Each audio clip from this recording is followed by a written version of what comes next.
자, 왕따 김정은이 핵을 포기하고 세계 평화에 앞장서는 그날까지 함께합니다. 이제 만나러 갑니다. 그런 말이 올지는 모르겠는데 하면서도 우리나라 여권 파워가 전 세계에서 2위라는 건 이미 다 알려진 사실이죠. 네. 뭐 우리나라 여권 있으면 거의 못 가는 나라가 없다라는 이야기를 하는데 그렇죠. 작년까지 전체 UN 회원국이 193개국이었다고 해요. 그런데 우리와 미수교였던 국가가 단 2곳밖에 없었다고 합니다. 자, 그 나라가 어딜까요? 종민 씨. 그거 얼마 전에 다뤘잖아요. 그렇죠. 네, 쿠바하고 시리아. 쿠바하고 시리아.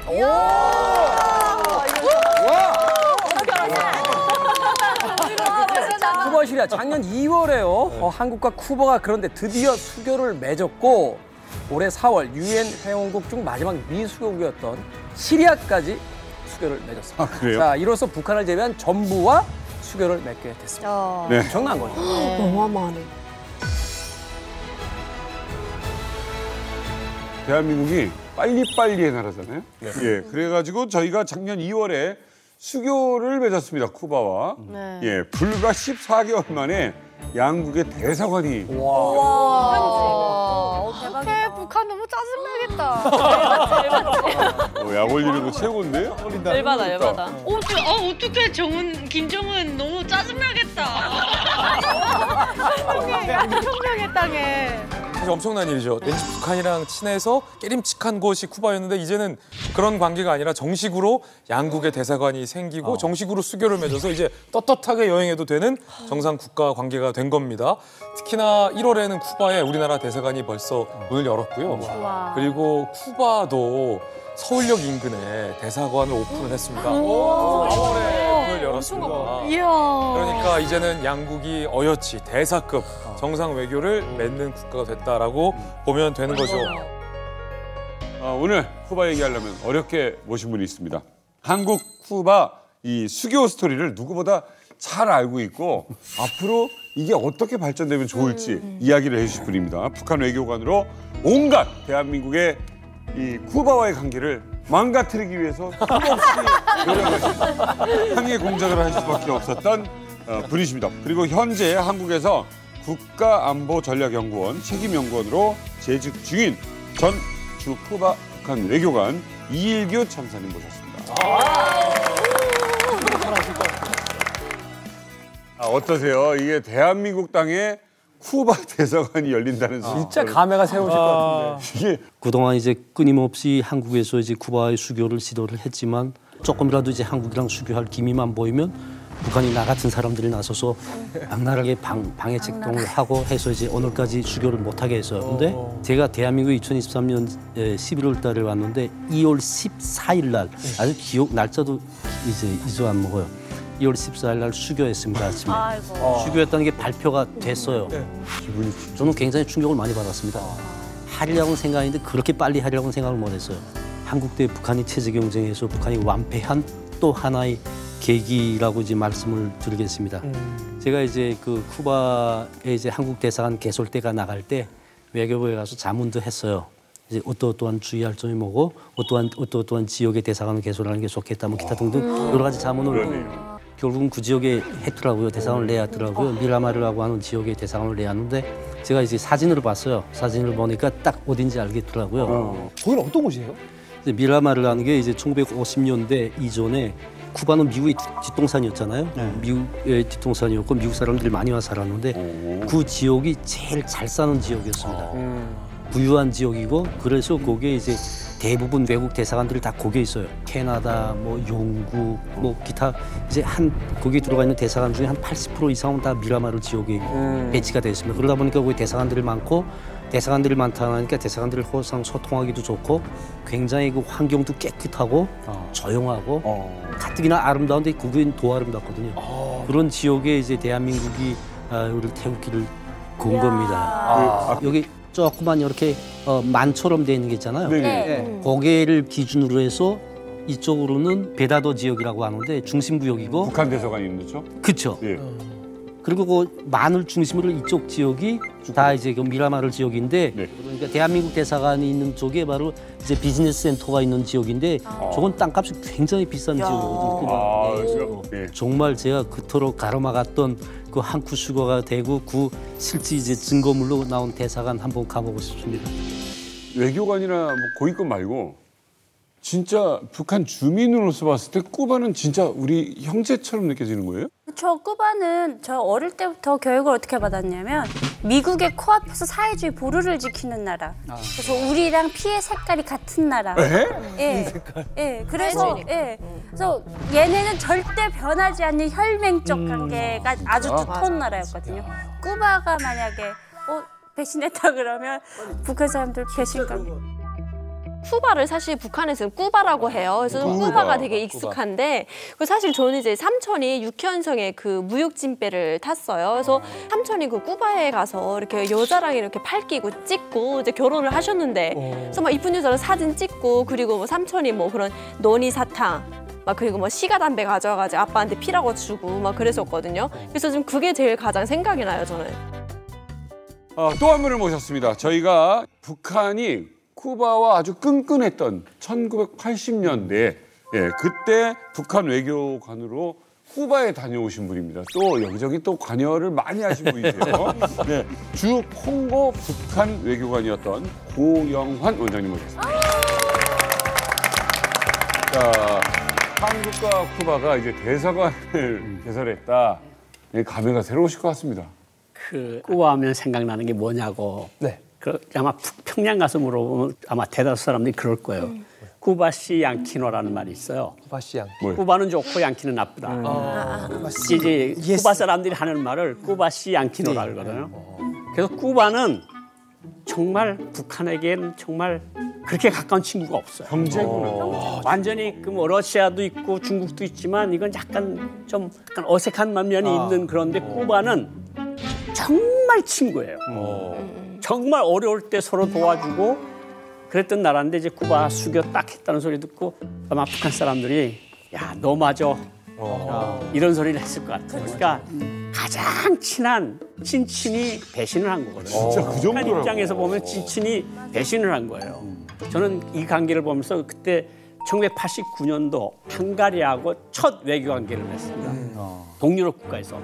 그때 북한이 받았던 충격이 외교부가 받았던 충격이 굉장히 컸어요. 그러니까 네가 그러면 다른 놈들 다 그럴 거 아니냐.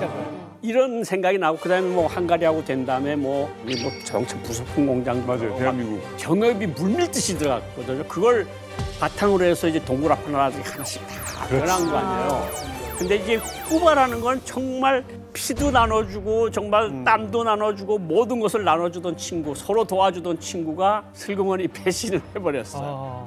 그러니까 북한으로서 느꼈을 충격이 아마 헝가리하고 수교했을 때 충격 그 이상으로 충격을 받았을 겁니다. 영원한 건 절대 없다는 드래곤이가 영원한 건 절대 없어. 자, 이렇게 이야기를 들을수록 이제 쿠바 현지 풍경이 궁금해집니다. 그래서 저희 이만갑이가 특별히 준비한 게 있습니다.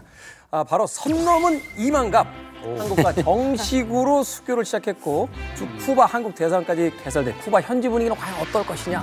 이게 아무래도 시청자분들의 많은 관심이 있으실 것 같은데 생생하게 취재한 이만갑 특파원을 불러보겠습니다.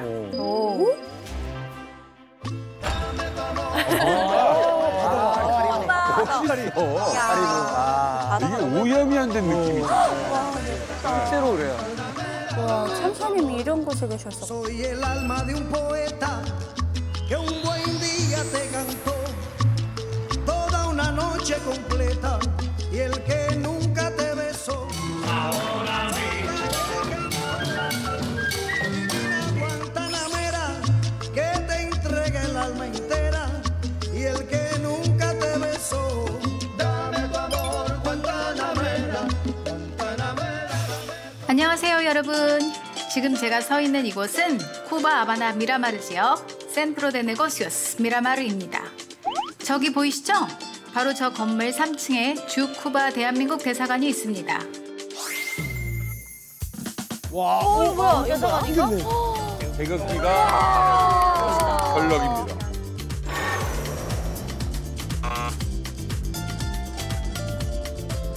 이제 쿠바에서도 여권 발급, 영사 민원, 문화외교 같은 다양한 한국 정보 서비스를 직접 받을 수 있게 된 거죠. K-드라마와 K-팝 덕분에 대부분의 쿠바인들은 한국에 대해 매우 우호적인 인식을 가지고 있습니다. 어머나. 한류 대박이다.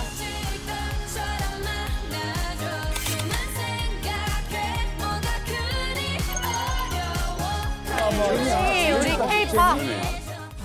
현지 댄스팀들이 무대에서 열정적인 퍼포먼스를 선보일 때마다 관객들도 함께 노래를 따라 부르고 박수를 치며 호응했습니다.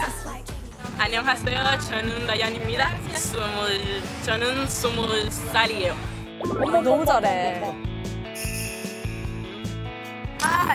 ¿Usted conoce cultura coreana? Sí, soy muy fan del K-pop. Me gusta mucho el grupo Stray Kids, BTS. También me encantan las series coreanas, los K-dramas. De hecho, en estos momentos estoy viendo cuando la vida da mandarina. 최근에 나온 거잖아 이게. 문화가 다른데. Realmente me gustan mucho las relaciones tan lindas que ponen entre los protagonistas. Y también me gusta que pongan muchas características de la cultura coreana y de la historia de Corea. Usted sabes, hace poco tiempo Corea y Cuba tienen relaciones. Bueno, yo estoy estudiando relaciones internacionales, así que es un hecho que estudio muy de cerca porque me interesa por la carrera, mejorar la cooperación entre ambos países, sobre todo culturalmente, que hay muchos fans del K-pop aquí en Cuba. 아, 또 대학생들 기대가 크겠습니다. 대한민국과- 기회가 있다라고 보는 거죠. 예, 대한민국과의 관계. 외교관 후보자네. 야, 세븐틴, NCT, 아이브. 야. 르세라핌.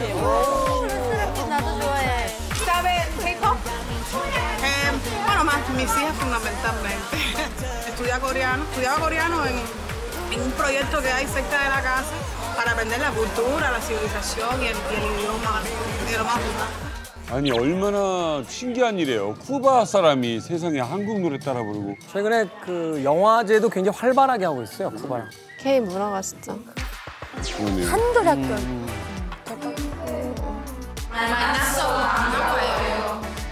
반가워요. 야, BTS네.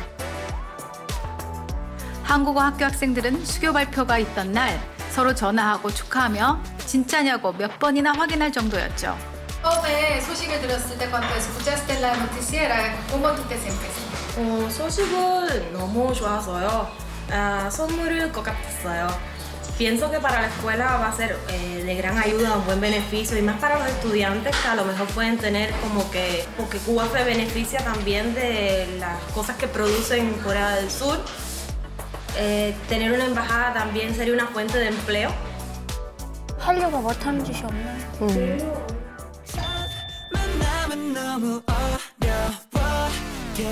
여러분 놀라지 마세요. 여기는 쿠바 아바나 베다도 지역입니다. 바로 앞에 보이는 곳이 쿠바에 새로 생긴 K마트입니다. 한인마트. 한번 들어가 볼까요? 안녕하세요. 들어오세요. 위치는 아바나 대학교 후문 바로 앞. 드디어 쿠바에도 이런 현대적인 마트가 들어섰습니다. 오, 신기하다. 새우깡이다. 저기까지 갔어요? 야, 이 사면. 와, 우리 고향김이요. 고향김이 왜 쿠바에 있는겨? 멀리까지 갔네. 불닭 볶음면이다. 이게 제일 인기가 외국인한테. 나도 못 먹는 걸. 부셔. 매워, 엄청 매운데. Y esa tienda es primera tienda que abrió en Cuba. Sí, esta es la primera tienda que abre en Cuba con estos productos de mercado. Tenemos productos de K-pop, la tendencia de K-pop. También ofertamos los kimbap, tenemos kimchi, algunos de los productos acá, por ejemplo, venga, vamos a ver. Tenemos ramen, tenemos carbonara. tenemos ramen kimchi, chin, chapagetti, todo eso. Yo, kimbap. This time I want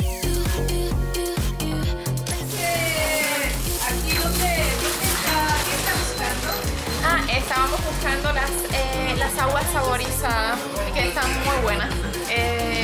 Son productos coreanos y entonces vinimos aquí porque nos gustan. Bueno, seguimos las novelas, las doramas y entonces por ahí le han dado mucha publicidad a los productos coreanos. 드라마 때문에. 드라마 파워가 진짜 커.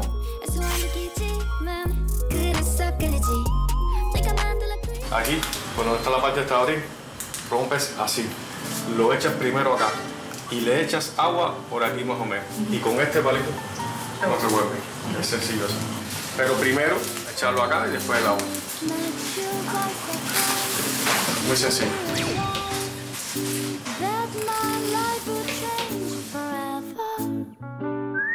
저 거의 저 마약이 종이컵에 먹어야 되는. 후후 불면서 너무 맛있을걸? 현지인분이.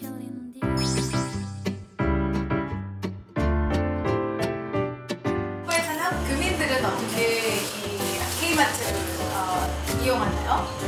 쿠바에 사는 교민들은 항상 저도 마찬가지였지만 한국 식품을 구매하는데 굉장히 어려움이 그동안 많았었는데 한국 식품점을 오픈하면서 저희가 고추장이나 참기름 이런 한식의 필수적인 이런 음식들을 공급을 할 수 있게 되어서 밖에서 외부에서 식품을 공급하는 번거로움을 저희가 조금 덜어드린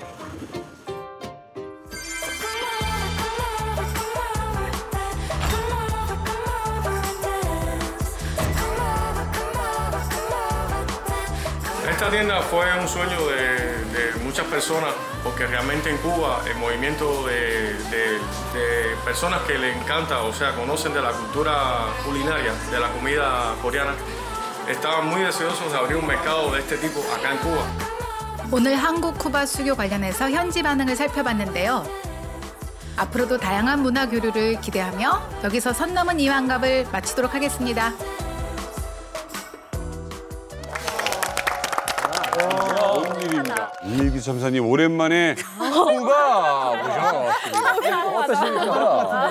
그토록 탈출하고 싶었던 날인데 이제 감회가 좀 다르실 것 같아요. 쿠바의 이제 풍경에 특징적인 게 한 가지 있습니다. 뭡니까? 쿠바는 변하지 않는 나라예요. 제가 쿠바 14년 있었지 않습니까? 90년대, 2000년대, 지금 이제 방금 본 풍경까지 하나도 변하지 않았어요. 근데 저게 지금 올드카들 있잖아요.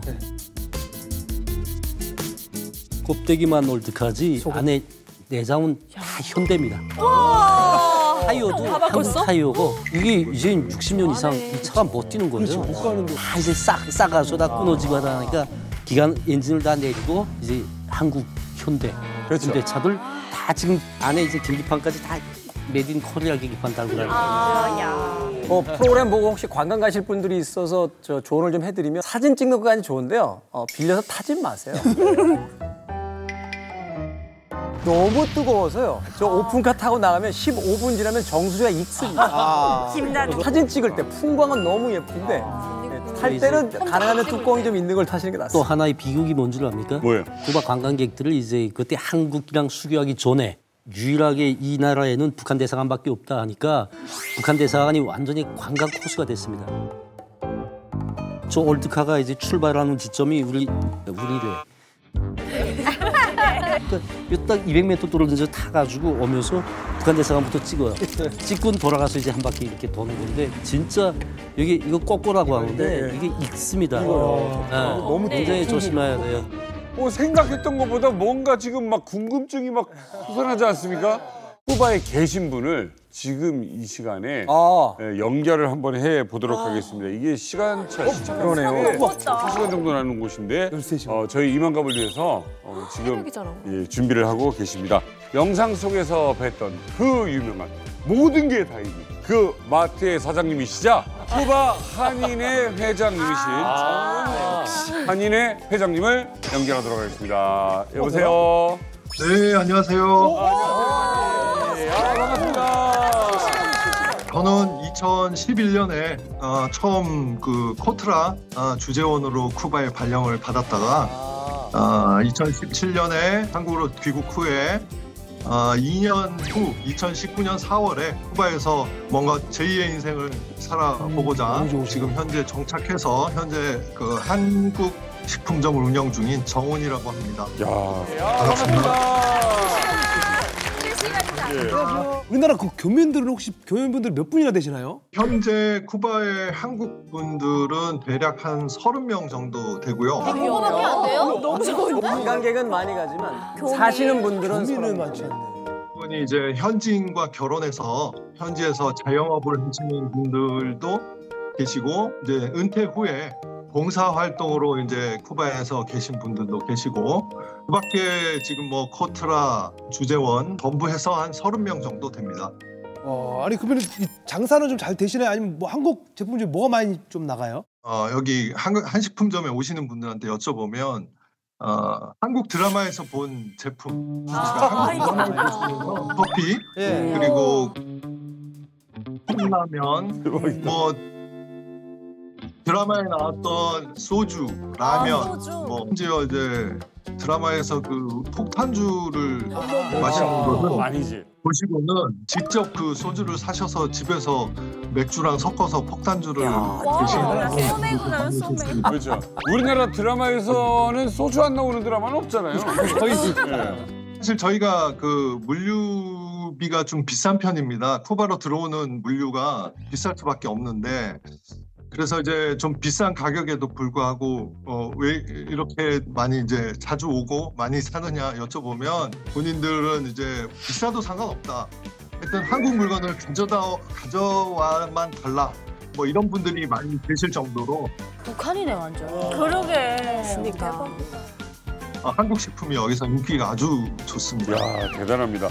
자, 교민분들께서 지금 한 30분 정도 계신데 대한민국이 수교를 한다라는 이야기를 듣고 어떤 기분이셨습니까? 대부분 이제 여기 계신 교민분들은 처음에 믿을 수 없는 일이 벌어졌다.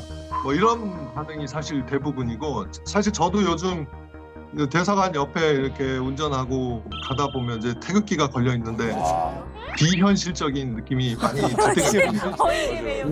왜냐면 아시다시피 이제 여기 북한과 쿠바 관계는 뭐 통상 이제 참호를 공유하는 사이라 그럽니다. 사실은 기대도 안 했었고 굉장히 갑작스럽게 다가와서 지금도 그렇지만은 이거 믿기지 않는 일이 벌어졌다. 뭐 이렇게들 생각을 하고 계십니다. 혹시 그 쿠바에서 잘생긴 외교관 하나가 한국으로 튀었다라는 얘기, 한국으로 가셨다는 이야기를 들으신 적 있습니까? 네, 저도 이제 기사를 많이 보고 읽고 했는데, 그분이 여기 근무하신 시기가 대략 제가 여기서 무역관에서 근무하던 시기랑 겹칩니다. 그래서 이제 관심 갖고 많이 봤죠. 네. 자, 한국에서 쿠바로 가신 분. 쿠바에서 한국으로 오신 북한 외교 인사라도 나누시죠. 안녕하십니까. 네, 안녕하세요. 예, 대한민국에 가신 걸 축하드립니다. 굉장히 축하드립니다. 쿠바 오신 걸 축하드립니다. 이 그림 재밌다.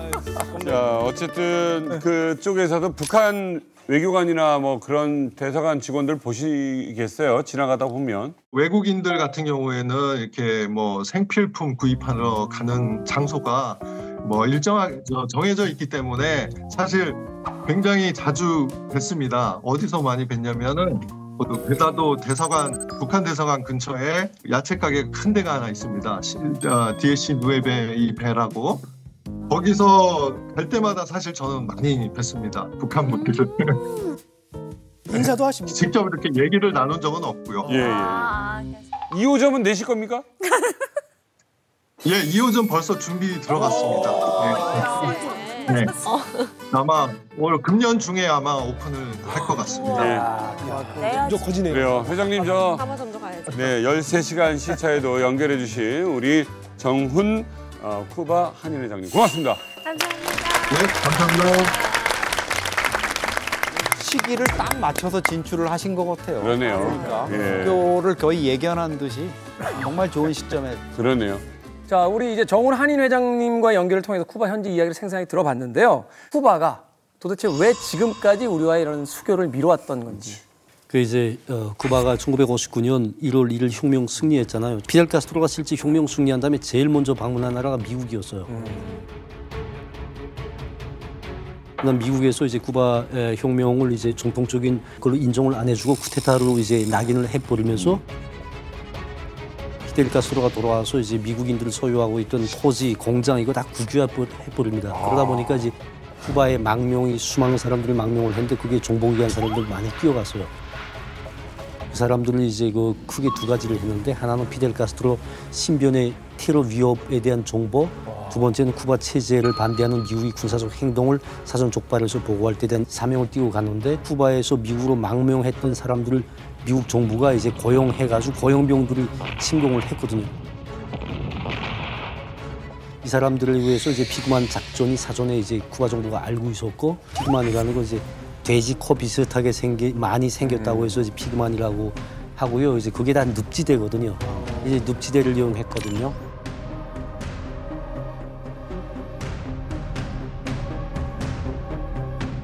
(1961년 4월 15일) 날 침공했습니다. 1961년 4월 15일 날 침공을 했고 그러면서 이제 4월 17일 날 격퇴했습니다. 그래서 완벽한 승리를 이룩을 했죠. 미국이 진 거예요? 그렇죠. 졌죠. 이제 미국이 그때 뭐 비행기 동원했지, 함선 동원했지, 뭐 굉장히 많은 그 무력을 동원을 했는데 좌절을 했습니다. 72시간 만에. 그렇게 하면서 쿠바 혁명은 사회주의 혁명이다. 이제부터는 사회주의 깃발 들고 간다라고 하면서 쿠바가 이제 사회주의 국가들하고의 관계를 이제 집중적으로 발전시키기 시작합니다.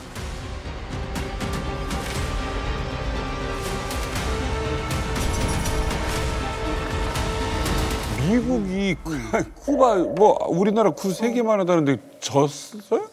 미국이 이기질 못했던 거죠. 피그만 사건 같은 경우에는 미국에게 이제 치명타였고 기습을 하려다 오히려 기습당한 꼴이 돼버렸습니다. 그다음에 이제 그 이후에는 어떻게 됐냐면 쿠바로서는 굉장한 안보의 위협을 느낀 거예요. 미국이 이제 이번 한 번 이랬는데 이걸로 끝이겠느냐라는 거죠. 계속할 거라는 거죠. 그러니까 자기들도 안전 보장이 필요했던 겁니다. 그래서 쿠바가 소련하고 연결을 해요. 소련한테 연락을 해가지고 우리한테 안전을 보장해달라.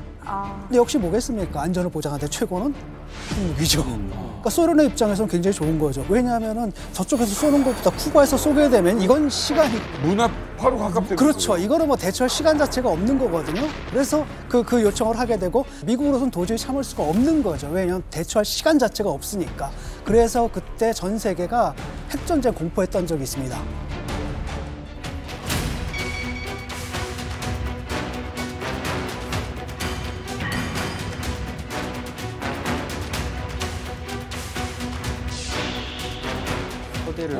와, 이런 것도 짓고 있었구나. 와.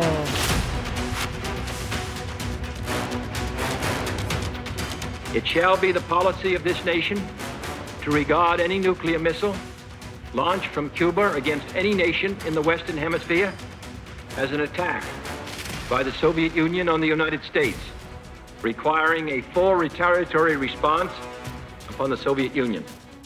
그 당시에 이제 소련이 젊은 대통령, 케네디 대통령을 약간 우습게 봤다 뭐 이런 이야기도 있었죠.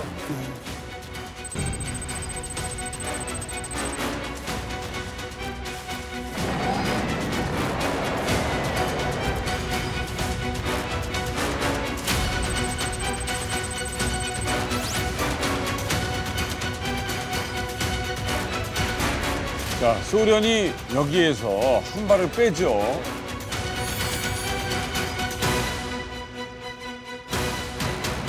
큰일 날 뻔했네요. 큰일 날 뻔했죠. 그래서 당시 세계 3차 대전이 일어나는 게 아닌가라는 우려가 있었습니다. 사실 3차 대전이 일어나면 모두가 죽는 거 아니겠습니까? 그래서 결국은 이제 소련에서 거기까지 가고 싶지는 않았던 것 같아요. 그래서 소련에서 후르시초프가 좀 양보를 했고 그러다 보니까 결국은 이제 물된 건 누구냐면 쿠바만 물된 거죠. 카스트로. 그러니까 카스트로 입장만 상당히 낭처해진 거고 그로 인해 가지고 이제 쿠바가 미국으로부터 아주 오랫동안 경제 봉쇄를 당하게 됩니다. 근데 지금도 예컨대 우리가 쿠바를 방문한 기록이 있잖아. 그럼 미국 비자 안 준다는 얘기도 있고 미국 입국이 허용이 안 된다는 그런 말이 있을 정도예요. 우리나라 유튜버가 유일하게 고생하는 게 쿠바 여행 먼저 갔다가 미국 들어가는데 그거 되게 까다롭게 하더라고요. 안 되더라고요. 그냥. 그렇죠. 미국 입장에서는 쿠바는 우리 입장에서 북한이야. 네, 완벽한 주적이에요. 그리고 그러니까 소련을 믿었다가 사실은 소련에게 당한 거잖아요. 그러니까 아마 그것 때문에 북한과의 혈맹 의식도 그만큼 더 강해졌을 거예요. 터키에 이제 나토가 그 소련을 향해서 이제 미사일 기지를 구축해놨던 게 있습니다. 그래서 이제 터키에 있는 미사일 기지를 철수하는 대신 쿠바에 있는 미사일 기지를 뺀다. 이렇게 했는데 쿠바가 그때 굉장히 완강히 반대했습니다. 못 뺀다. 그때 피델 카스트로가 거의 한 10시간 가까운 연설을 했습니다. 연설을 하면서 너무 이제 분격해가지고 그냥 와서 니네가 배를 가져갈 거 있냐? 그냥 우리가 니네 땅으로 미사일 다 날려보내줄게. 막 이런 식으로까지 말을 했어요. 쿠바하고 미국 간의 관계가 굉장히 안 좋을 때 끼어든 게 누구냐면 북한이 끼어들었습니다. 그때 김일성이가 쿠바가 이제 전쟁 위기에 직면했을 때 쿠바 주재 북한 대사한테 직접 지시를 했습니다. 뭐라고 지시했냐면 여기 이제 쿠바에서 전쟁이 발발하는 경우에 한 명도 거기서 나올 생각하지 말고 쿠바 사람들하고 같이 총을 들고 한 참호에서 싸울 각오를 해라. 그게 대사관 성원들이랑 유학생들이 있었습니다. 이걸 또 김일성이가 한 지시를 쿠바 혁명무력성 내각 당에 갖다 보고를 했어요. 우리 수령님께서 여기서 전쟁이 일어나면 우리는 같은 그 동지기 때문에 한 참호에서 마지막 피 한 방울까지 싸우라고 했다. 이 말이 유래가 된 게 한참호 그때 유래된 말입니다. 그러니까 이제 80년대 들어서면서 소련 공산당 소위가 유리 안드로법을 하는 사람이 하는데 그때 이 사람이 굉장히 그 미국과의 관계에 대해서 굉장히 관심을 하면서 이제 쿠바에 대해서 부담스러워하기 시작을 했어요.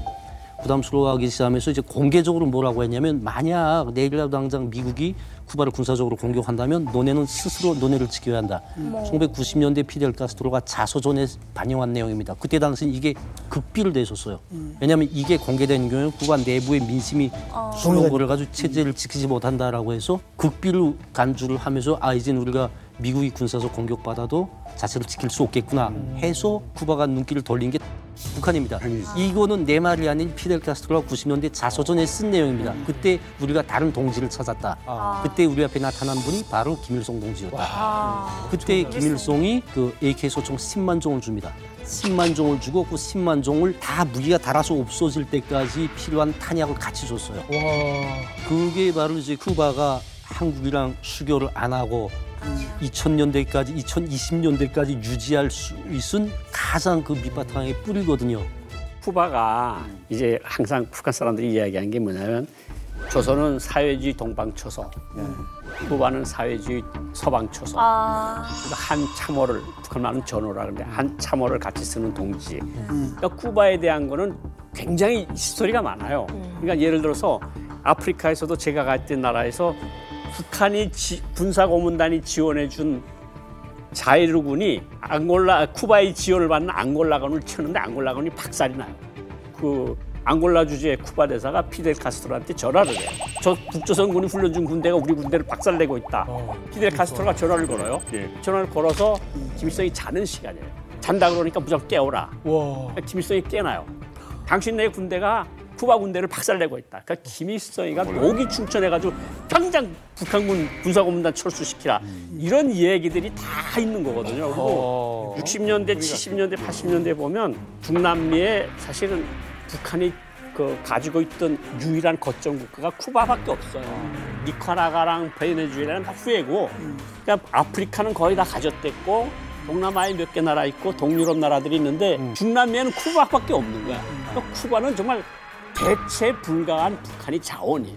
그러니까 김일성과 피델 카스트로는 완전히 똑같이 사고하고 똑같이 행동하는 그런 전후 관계라고 볼 수 있는 거죠. 저도 학교 다닐 때 이런 얘기를 너무 많이 들어가지고 그러니까 이 시대에서 끝나야 되잖아요. 저희 때까지 다 넘어온 거예요. 그걸 계속 가르쳐줘요? 계속 가르쳐줍니다. 이렇게 미국이 이렇게 있으면 쿠바가 이렇게 있잖아요. 그래서 저거 지금 아주 혓바닥이래요. 쿠바가 이렇게 혓바닥처럼 있는데 이걸 지금 미국은 먹으려고 하고 쿠바는 절대 여기 안 먹힌대요. 그래서 발톱을 딱 드러내고 있기 때문에 굉장히 좀 골치 아프게 하는. 호랑이 앞에 고슴도치가 있다고.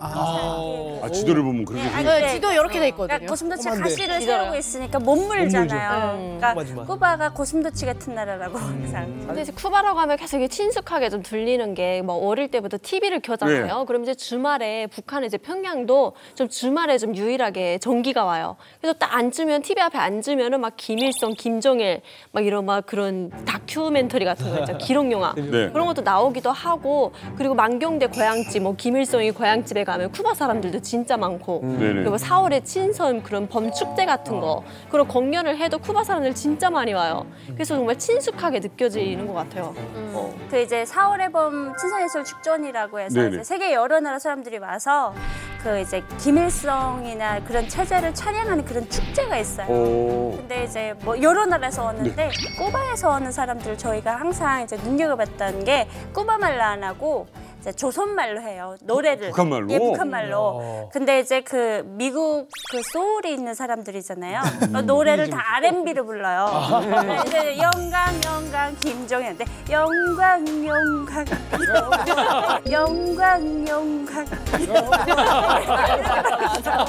다 아는 노래를. 네, 다 아는 노래. 그래서 이제 쿠바 사람들이 공연을 한다고 하면 그래도 이제 눈여겨서 봤던 기억이 있어요.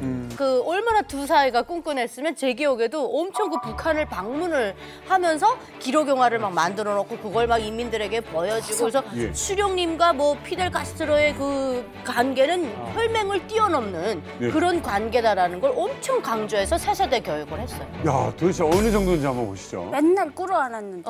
수염 이렇게 쫙 있어가지고. 자, 전 세계가 좀 시끄러울 때는 오일 쇼크까지 있었을 때면 세계만은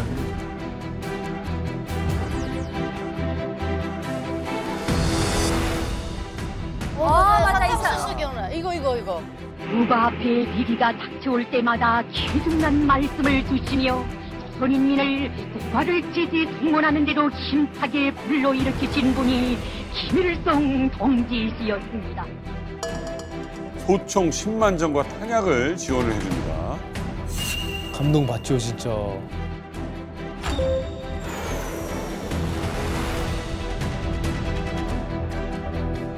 저 자꾸 저렇게 꿇어 앉는단 말이야.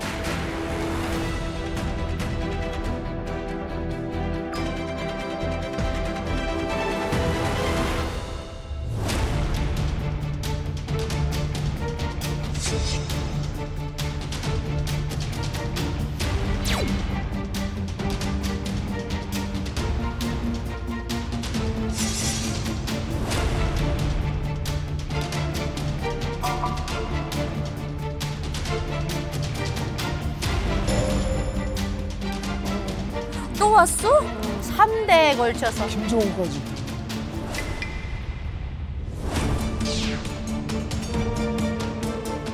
연아. 아니, 한사님이 여기서 나와요. 진짜요? 저기도 계시네?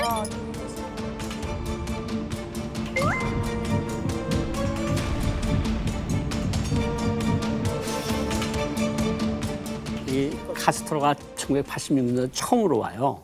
평양에 처음으로 오는데 평안남도 개천군에 1월 18일 종합기계공장이라고 있습니다. 1월 18일 기계종합공장이라는 게 잠수함 엔진, 탱크 엔진, 미사일 엔진을 만드는 북한이 정말 자랑하는 공장인데 그 공장에 김일성이가 데리고 와요. 근데 그 공장은 꼭대기에는 타가서 유치원 같은 거밖에 없어요. 그러니까 지하에 한 10,000명이 일해요. 10,000명 정도가 일하는데 김일성이 그때 피델 카스트로 데려가서 무슨 이야기를 하는가 하면 내가 외국인들한테 이 공장을 보여준 적이 한 번도 없다. 그리고 앞으로도 없을 것이다. 당신만 유일하게 내가 보여준다. 특별하다고. 그렇게 보물같이 여기는 공장을 보여준 거예요. 그 공장을 가서 보고 이래서 조선 동지들이 힘들게 일한다는 걸 알았고 조선의 국방력이 대단하다는 걸 알았다고 그렇게 이야기를 했는데 그 정도로 김일성의 마음속에는 피델 카스트로는 그냥 쿠바에 있는 김일성이야 또 다른.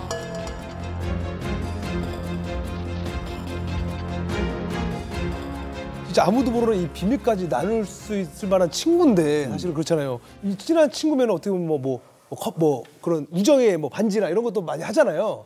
혹시 뭐 그런 증표 같은 것도 있었나요? 아바나에 이제 그 김일성 고등학교라는 게 있습니다. 또한 이제 김일성 그 이름을 붙인 이제 단위들이 좀 있어요. 근데 쿠바가 사회주의 국가잖아요. 쿠바도 북한처럼 다른 나라 이제 그 사상 이론가의 이름이 공식적으로 들어서 붙는 걸 반대합니다. 그러다 보니 이거는 실제 학교 이름이 2개예요. 실제 학교 이름이 있고 그냥 행사할 때만 쓰는 이름일 뿐이죠. 그러니까 그게 이제 앞에 이제 김일성이라는 명패는 붙여놨지만 실제 학교 그 이제 그 구역 그 교육청에 등록된 학교 이름은 김일성 고등학교가 아닙니다. 그냥 행사할 때만 쓰는 학교. 그럼에도 불구하고 이제 김일성 고등학교라는 걸 이제 만들어 놨어요. 근데 이제 북한이 사실 뭐가 없잖아요. 대사관이라고 봤자 대선전비로 나오는 게 몇 푼 안 된단 말입니다. 학교를 먹여 살릴 정도는 아니에요. 다행히 쿠바가 너무 못 사는 나라다 보니까 조금 줘도 빛이 나는 겁니다. 그 학교에 가보면 김종숙 도서관이라는 게 있어요. 엄마, 김일성 와이프? 김일성 와이프 네. 그 사람의 이름을 따서 지어놓은 그 도서관인데 굉장히 조그만 방 하나예요, 그냥. 하나에 그 학교에 유일하게 에어컨이 있는 방이 그 방입니다. 근데 그 에어컨도 이제 새 걸 갖다 걸어놓은 게 아니고 이제 대사관 외교관들을 쓰다가 이제 교체하려고 이제 새 걸 교체할 때 남은 걸 갖다가 이제 그다 걸었어요. 그래도 뭐 에어컨은 나오니까 학생들이 김종숙 도서라고 해봤대자 뭐 읽어볼 게 있겠습니까? 그러니까 저 에어컨 바람 쐬러 들어오죠, 그 방에. 그렇게 이제 그 정말 쿠바하고 북한하고 관계가 정말 끈끈한 혁명적 원칙과 동지적 의리에 기초한 요란한 관계라고 생각하는데 실질적으로 교류되는 건 그렇게 너무 한심하단 말이에요. 한인마트보다도 못한 그런 시설이거든요. 그러니까 당시 북한하고 쿠바의 관계, 그 허물어져 가던 북쿠바 관계를 부여잡고 마지막으로 어떻게 버텨보려고 그러면 그 우리 이일규 참사께서 열일하던 현지에서 그게 당시에 현지 언론에 보도된 사진이더라고요. 찾아봤어요. 보시죠. 귀한 사진. 어떤 사진입니까? 그 무더운 누구야? 참사님 맞아요? 네, 지금 옆에서 열심히 젊으셨을 메모하시는데 때. 뭐 지금 너무 덥고 아마 뭐 하시는지 얼굴도 지금 펄겋게 달아오르신 거. 저게 언제였어요? 저 사진이 언제냐면 2023년 안 됐네요. 탈북하기 내가 이제 2개월 전이에요. 2개월 진짜? 네, 2023년 10월 10일이 당창건 기념일인가 돼가지고 그때 행사를 했는데 너무 스트레스를 많이 받고 그러니까 몸무게가 한 60kg 빠져나가고 막 그럴 때 바로 저 사진입니다. 저 때 이미 그러면 마음은 떠나 있으신 네, 이미 떠나 있었죠. 얼마나 써있네 뒤에 진짜. 김일성이라고 벽에. 저 정도면 굉장히 친하다는 게 이제 모잠비크라는 아프리카 나라가 있어요. 그 네. 김일성 거리라는 걸 만들어놨는데 김정일이가 굉장히 칭찬을 많이 해서 대사가 아주 입이만큼 돌아갔던 적이 있는데 가보니까 요만하게 진짜 조그맣게 붙였어. 근데 그거를 북한에서 크게 소개를 하고 전하고. 그 대사가 김정일한테 엄청 칭찬을 받았거든요. 그리고 마다가스카르에 가면 김일성 학급이 있어요. 학급에 요만하게 김일성 학급이라고 써 있는데 걔네들은 김일성 학급이라는 걸 인지도 못해. 머리는 몰라. 그냥 K-팝은 알아도. 행사할 때 2월 16일이나 4월 15일 가면 거기 가서 사진 찍어서 애들이 야 모여봐라, 모여봐. 그리고 그 현판 앞에 모여서 사진 찍고. 근데 그게 친한 나라만 그렇게 해주거든요. 그러니까 다른 나라들이 그 자존심이 있잖아요. 암만 그래도. 그래요. 근데 저런 걸 해줬다는 건 그래도 굉장히 친하다는 거예요. 그렇게 친한데 지금 어떻게 된 거냐고. 우리 이해갑을 이 정도로 친하면 우리랑 수교하면 안 돼. 그렇죠. 이해가 돼. 왜 안 그러냐고. 아니 김정은 이 방송 못 볼 것 같아. 야, 이거 봐야 돼. 쿠바와 이제 북한이 이제 친해진 걸 이제 어느 정도 알 것 같아요. 왜 친해졌는지는 알 것 같은데 아니 이제 북한하고 쿠바가 너무 멀잖아요. 그렇죠. 반 바퀴 정도 그렇죠, 거리상. 네, 거리인데 어떻게 이 많이 3대까지 이렇게 이어졌는지가 좀 궁금하네요. 두 나라가 오랫동안 관계를 유지하려면 어떤 주고받는 게 있어야 되잖아요. 없습니다. 플라토닉한 관계. 너무 없어요. 너무 없다 보니까 할 수 있는 게 뭐냐면 군사협력.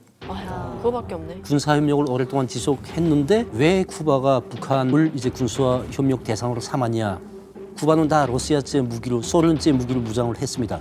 북한도 똑같고. 근데 북한은 이미 세부에도 가입을 안 하고 소련 말을 잘 안 듣는다고 해서 소련이 북한에다 이제 무기를 안 주기 시작했어요. 그러다 보니까 북한이 수십 년 동안 자체로 무기를 개발을 해가지고 정말 머리를 쏘가지고 수리도 다 자체로 가면서 노하우가 굉장히 많아졌습니다. 아, 구형수리. 그렇죠. 대신 쿠바는 이 노하우 관계가 없었어요. 그냥 주문 받고 안 주면 그냥 굽는다는 식으로 이 사람들의 삶이 그렇게 되다 보니까 그런데 이제 소련제 무기는 소련 사람들이 가서 수리를 안 합니다.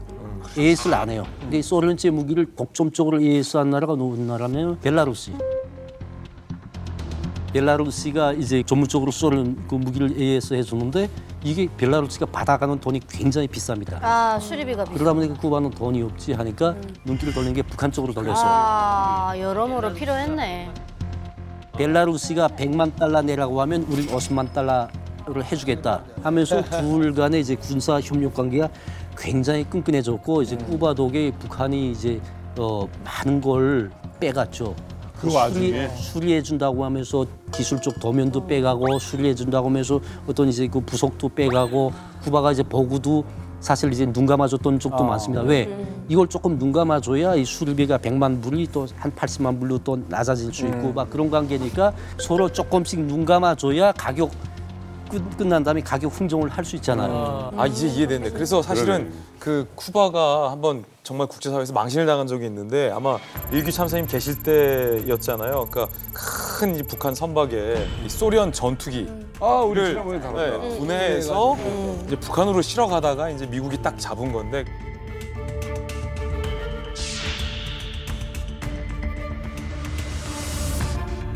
많은 사람들은 북한이랑 이 쿠바랑 사실은 전투기 거래를 몰래 하고 있다라고 했는데 그때 사실 이 쿠바의 변명이 그거였거든요. 이 전투기 수리 맡기는 거다. 그래서 우리가 무슨 수리를 그렇게 맡기냐 했는데 진짜 수리를 맡긴 걸 수 있겠네요. 거의 맡긴 거 맞습니다. 그러니까 부품도 만드니까. 북한은 막 좋아가지고. 그렇죠. 아니 그럼 군사적으로 또 이렇게 완전히 뭉쳐가지고 아주 우정을 쌓았는데 아니 어쩌다가 이 쿠바가 북한을 배신하고 한국하고 수교를 맺게 된 거예요? 쿠바라는 나라가 지금 여러분들이 쭉 말씀하신 것처럼 뭐 해밍웨이도 있고 낭만도 있지만 인프라가 없어요 이게요. 산업이라고 해봤자 마피아가 운영하는 술집, 카지노 이런 뭐 유흥산업 플러스 사탕수수 농장. 일단 공산혁명 이후에는 요 유흥업이 싹 빠졌잖아요. 그리고 또 미국에 엄청난 경제 제재가 들어가요. 그래서 뭐 하냐면은 그때부터 이제 관광 산업에 올인을 해요. 불과 얼마 전까지만 하더라도 쿠바에 가시면은 외국인이 쓰는 돈과 현지인이 쓰는 돈 단위가 달랐어요. 단위가 달라. 외국인은 외국인의 돈을 써야 돼요. 아. 어떻게든지 외국인 관광객에게 돈을 뜯어내야 되기 때문에. 근데 변수가 하나 터졌네. 바로 코로나. 코로나가 터진 이후에 관광객이 못 들어가지 않습니까? 이 대부분의 이제 외화의 원천이었던 그 이 관광 산업이 무너지기 시작해요. 그러면서 어떤 일이 발생하냐면 전력난이 발생합니다. 돈이 안 들으니까 발전소가 안 돌아가고 전력 생산이 안 돼요. 하루 6시간만 전력 공급을 할 수가 있어. 그럼 뭐가 안 돌아가냐? 비료 공장이 안 돌아가요. 비료. 그럼 비료가 없으면 어떻게 되냐? 사탕수수 농장 폭망이에요. 그러네. 이 쿠바가 1523년부터 설탕을 만들었거든요. 거의 400년 동안. 200년 만에 처음으로 설탕을 수입하는 처지가 된 거예요. 어머, 그 정도야? 어느 정도인데? 그래가지고 아니 경제가 이렇게 폭망을 해버리니까 국민들이 가만히 있겠습니까? 그렇지. 1959년도 공산혁명 이후에 처음으로 반정부 시위가 대규모로 발생해요. 코로나 때? 코로나 직후에. 얼마 안 됐네요? 얼마 안 됐어요. 거기서 쿠바 정부가 굉장히 강경하게 진압을 하거든요. 수천 명이 실종되는 일까지 발생해요. 네, 최근 공산당 일당 체제의 쿠바에서 흔치 않은 반정부 시위가 벌어졌습니다. 21년이에요. 이게 웬일이에요?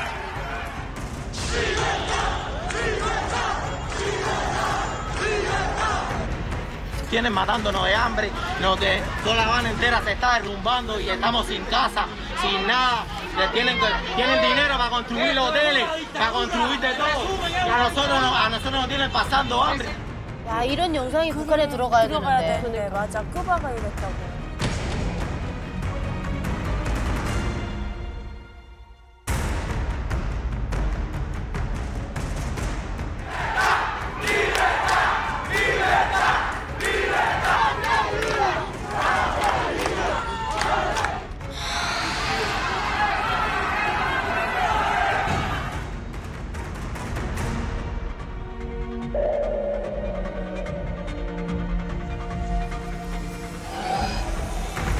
엄마.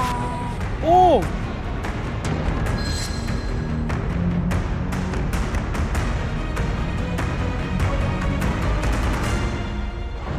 자, 지금 이게 얼마나 놀랄 일입니까? 지금 독재가 가득했던 곳이에요. 근데 시위는 꿈도 못 꾸잖아요, 북한은. 지금 북한은 저 장면 보고 충격받았을 겁니다. 근데 절대 안 내보내주죠. 안 내보내죠. 그렇죠? 네, 절대 안 내보내요. 뭐 그럼 또 북한 주민들도 생각할 거 아니에요. 아니, 저 사회주의 국가에서 어떻게 저런 시위를 하냐 또 이런 생각을 하기 때문에. 그러면 저 때 시위할 때 당시에 계셨습니까? 있었죠. 어머. 제가 이제 조금 이제 부연 설명을 좀 드린다면 이제 쿠바가 굉장히 코로나를 겪으면서 어려웠습니다. 쿠바에서 제일 3대 주요 수입이 뭐냐면 첫 번째가 우사들을 해외 파견해서 보러 들이는 돈이 1년에 한 120억 정도 됩니다. 120억 달러? 120억 달러. 우사만 파견해서 보러 들이는 돈이 120억 달러요? 달러. 네, 120억 달러. 두 번째 수입 원천이 뭐냐면 이제 그 쿠바가 싫다고 해외 망명한 망명객들을 가족에게 보내는 송금. 송금이 한 67억 달러 정도 됩니다. 두 번째 수입 원천이거든요. 세 번째가 뭐냐면 아까 말씀하신 관광을 통한 이제 그 수익인데 1년에 한 30억 달러 정도 들어옵니다. 대단하네요. 이 3대 수익이 다 막혔어요. 그렇지. 그리고 이 트럼프가 이제 반쿠바 이제 정책을 강화하면서 다 차단해 버렸어요. 그러니까 3대 수익이 다 망하다 보니까 쿠바가 굉장히 어려운 시련의 시기를 겪기 시작했습니다. 매일과 같이 한 주일 이상 되는 종전이 지속이 됐고 그리고 이제 물 공급이 안 됐고 쿠바가 얼마나 덥습니까? 그 더운 나라에 목욕을 못 한다고 생각해봐요. 며칠 동안. 거기다가 쿠바 사람들이 얼마나 힘들게 사는데 어렵게 어디 가서 조금 요만한 고깃덩이 하나 구했는데 종전이 돼가지고 한 줄 동안 불이 안 오면 이게 거기에 다 쏘고 뿌리는 거예요. 사람들이 악만 남는 거예요. 그래서 이제 2021년 7월 11일 날 그 일요일이었어요. 제가 아침이면 출근을 하는데 출근은 인터넷이 안 돼. 그래서 이게 좀 이상하다. 징조가 좀 이상하다라고 해서 도로에 나가보니까 나가지 말라는 경찰들은 외교관들 신변 안전 보상 못한다. 몽땅 지금 시위판이 벌어진 겁니다. 그래가지고 이제 북한에 보고를 했습니다. 시위가 이제 발생하게 된 배경, 원인, 쿠바에서 일어났던 사태 같은 게 우리나라에 재현되지 않으려면 어떤 대책을 취해야 된다라는 걸 분석을 해서 보고를 했어요. 시위가 일어나게 된 배경에는 너무 못 살아서 사람들이 항의를 했다. 근데 이거는 단순한 논리고 얼마 전에 사망하신 로마 바티칸 교황께서 이제 쿠바를 방문해서 라울 카스트로 한테 인터넷을 열어라. 미국하고 대신 우리가 중재해 줄게. 그래서 인터넷을 열었어요. 어머. 그러니까 인터넷이 쿠바 사람들한테 쭉 확산이 됐습니다. 이 인터넷만 들어가서는 이 시위가 안 돼요. SNS가 쭉 확산이 됐습니다. 그러니까 옛날에는 나 혼자 생각하고 남한테 말을 못합니다. 감시 통제가 심해서. 근데 SNS를 통해서 닉네임으로 들어가서 자기가 하는 생각을 공유하기 시작했어요. 그러니까 어디서 조금 무슨 불꽃이 튕겨도 다 같이 욕을 하고 막 이러다 보니까 사회적인 분위기가 굉장히 험악해졌죠. 그게 바로 7월 11일 사태입니다. 그래서 우리가 그때 보고할 때 기본 7월 11일 사태가 동시다발적인 반정부 시위로 벌어지게 된 요인은 인터넷 허용이다. 그리고 SNS 이렇게 교훈을 주나? SNS 이용이다. 철저히 구웠던 경우에도 인터넷은 받아들이면 안 되고 특히 내부에서도 이제 네트워크가 형성될 수 있는 사소한 거리도 다 차단해야 된다라고 우리가 그때 그렇게 충성심을 바쳐서 보고를 해야 이제 평가를 받으니까. 근데 여기서 궁금한 건 바로 그런 상황에서 이제 북한에서 이제 본국에서 어떤 지시가 내려왔을 거 아니에요. 이런 사태에 어떻게 대응해라라고. 본국에서 쿠바 대사관이 뭐 어떤 대책을 해라라는 건 없고 쿠바 사태를 계속 주시하면서 이제 앞으로 사소한 요건도 빠짐없이 장악하고 분석해서 우리 혁명에 이제 불리한 상황이 연결될 수 있는 그런 점들을 이제 찾아서 보고하라고 해서 그 정도였죠. 그래서 이제 쿠바도 이제 이게 그냥 이렇게 가면 안 되겠구나라고 생각을 하면서 뭔가 변해야 되겠다. 그때부터 꾸준히 이제 변화에 대해서 모색을 했고 그 모색을 하면서 돌린 눈길을 바로 베트남 쪽으로 눈길을 돌렸거든요. 쿠바가요. 그러니까 이제 그 개혁 개방에서 성공한 사회주의 국가들은 많지만 그 중에서도 베트남이 가장 우리가 본받을 수 있는 나라다. 우리랑 상황이 비슷한 나라다라고 해서 베트남식 개혁 개방을 그때부터 추진하기 시작을 했습니다. 그렇구나.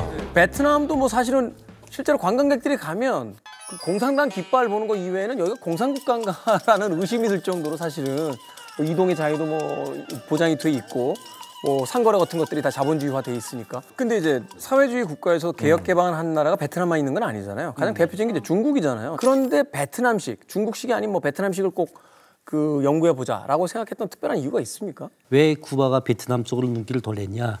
베트남이 쿠바랑 상황이 비슷한 점이 딱 한 가지가 있습니다. 베트남도 미국이 제재를 오래 받았어요. 맞아요. 쿠바도 오래 받았고 이제 베트남이 미국이 제재를 어떻게 탈피했냐라는 연구를 쿠바가 많이 했습니다. 베트남이 이제 미국으로부터 이제 그 경제적 제재를 탈피하던 과정 이걸 쿠바가 굉장히 많이 연구를 했고 그러다 보니까 이제 2022년 초부터 집중적으로 쿠바가 정치, 경제, 문화 모든 분야에 걸쳐서 대표단들이 베트남에 한 달 간격으로 가는 겁니다. 계속 가는데 뭐 좋다. 베트남식으로 개혁 개방할 수도 있고 베트남이 미국이 그 경제 제재에서부터 탈피하던 과정을 연구하는 것도 좋다. 그런데 제가 거기서 이제 불안했던 거는 베트남이 기습적으로 한국과 수교하던 과정까지 전수받을 수 있다. 그렇죠. 지금 베트남에는 북한 대사관도 있고. 그렇죠. 그래서 그때 그걸 문제점으로 삼아가지고 굉장히 추적을 집요하게 했습니다. 미리 내다 보신 거네요. 그냥 느낌으로 오더라고요. 이게 미국과 전쟁한 경험이 정확한 느낌이죠. 이제 그 베트남에 또 한국 기업이 얼마나 많이 얼마나 많은지 진짜 많죠. 최고의 기업이에요. 베트남 사람들을 이제 경제 개혁이나 미국에 대한 제재 탈피만 배워주는 게 아니고 한국이랑 수교 너네 하면 너네가 얻을 수 있는 혜택이 많아. 이런 것까지 전수해 줄 거를 하고 타산을 하고 2022년 말에 그 종합적인 정책 분석을 해서 당국에 보고를 했습니다. 리일규 참사님 얘기 듣다 깜짝 놀랐던 게, 그러니까 당시 북한 대사관에 있었던 리일규 참사는 걱정하고 있었던 거죠. 이거 피부로 이러다가 알지 못했고 짐작만 느꼈던 거죠. 예측하지. 이게 정말 감각적인 예측이었는데 북한 당국이 이 말을 정말 다 들었다면 야 이거 우리랑 쿠바 외교 힘들 수도 있겠다. 수교가 어려워졌어요. 수교가 어려울 수 있겠네요. 마음이 빨리 떠났기 다행이지. 그러게요. 아니 북한도 마찬가지지만 우리나라도 진짜 멀잖아요. 지금 반바퀴를 돌아야 되는데 우리나라는 왜 이렇게 쿠바랑 이렇게 수교를 맺으려고 하는 거예요? 사실상 뭐 경제적 이익을 생각하면은 그렇게 큰 요인은 없거든요. 왜냐면 쿠바 인구 자체가 1000만밖에 안 되는 데다가 거기 구매력도 없어요. 그렇다고 공장 세워서 돌릴 만한 좀 값싸고 그 질 좋은 노동력도 좀 없고 사실 그럼에도 불구하고 쿠바가 우리한테 중요한 건 뭐냐면은 일종의 외교적인 실익이라고 할까나? 사실은 공산권이 무너진 후에 우리가 모든 나라들하고 다 외교를 맺었지 않습니까? 소련부터 시작을 해가지고 계속 맺어왔는데 마지막 남은 데가 쿠바고 그 이유가 바로 뭐냐면 쿠바야말로 북한의 혈맹이라는 거죠. 근데 이 혈맹이 마지막 아성을 딱 무너뜨렸을 때 북한이 끝길 외교적 고립감이라는 건 상당히 클 거고 또 다른 한편으로는 그런 쿠바마저도 지금 뭐 하고 있느냐 개혁 개방하고 있지 않느냐 너희는 뭐 하는 거냐라고 묻는 효과가 있는 거죠. 쿠바와 우리나라가 그러니까 비공식적으로 외교 관계는 아니지만 손을 잡은 것은 2005년도에 드디어 우리나라의 코트라가 하바나에 들어갑니다. 솔직히 실질적으로 이제 쿠바와 당시 대한민국이 뭐 경제적 교류가 있었다기보다는 일단 외교적 관계를 수립하기 전에 이제 정지 작업으로 이제 코트라를 설치를 한 거죠.